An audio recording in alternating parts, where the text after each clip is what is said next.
Hey everyone, this is Timothy Jamar coming at you again with another time lapse of the drawing that I was working on in the previous video.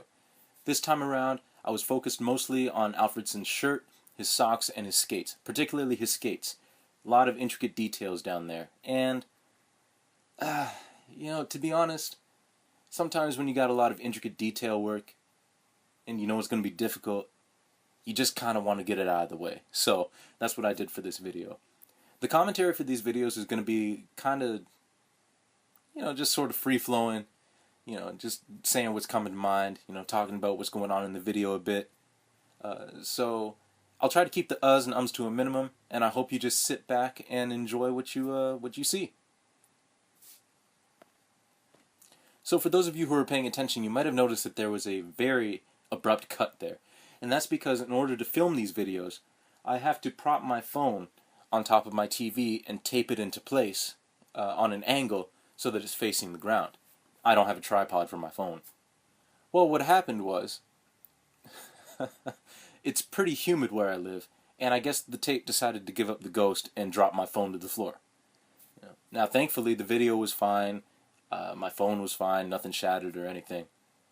But, it doesn't make for a very interesting video, so I decided to cut it out. You see here that I'm working on the socks right now, his left sock, and it's actually quite a struggle to do all the detailing on the sock and maintain the details that are on the stick in the foreground. You see, charcoal smears really, really easy. That's why you see that white sheet of paper under my right hand, and that's to prevent me from smearing any of the charcoal that I've already laid down with my palm, which has happened a number of times with my other drawings. It's very easy to lose any of the white details, especially because charcoal is very dark. It's also why it's pretty challenging to get midtones with charcoal, because it's so dark.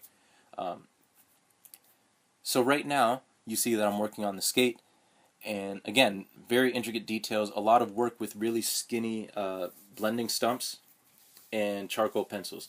Charcoal pencils are a pretty fun tool to use, but I find that a lot of them, especially the soft and extra soft versions of them, break very easily. And you got to be very careful with that because the shards of charcoal can get on your paper, and if you don't see one, you can smear it, and charcoal doesn't erase very easily.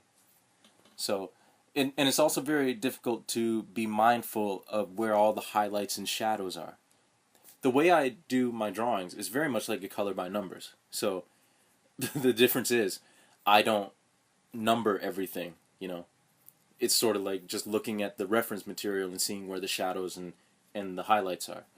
And on things like the skates, it's very difficult to make sure that those are right, because if they're not right, then they look off. And you can also lapse into thinking you know what you're doing without looking at the reference material. My high school art teacher, Mrs. Snyder, always taught us, draw what you see, not what you think you see. And that's very good advice that I try to keep in mind now, because it's very easy to lapse into, oh, I know what a lace looks like. When in reality, things look a lot stranger than they do in your mind.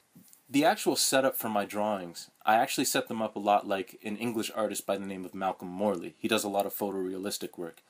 And what he does is he sets up grids on his reference material, on his photographs, and then he transfers that grid onto his canvas, and then he goes square by square filling in the patches of color when he's doing his paintings.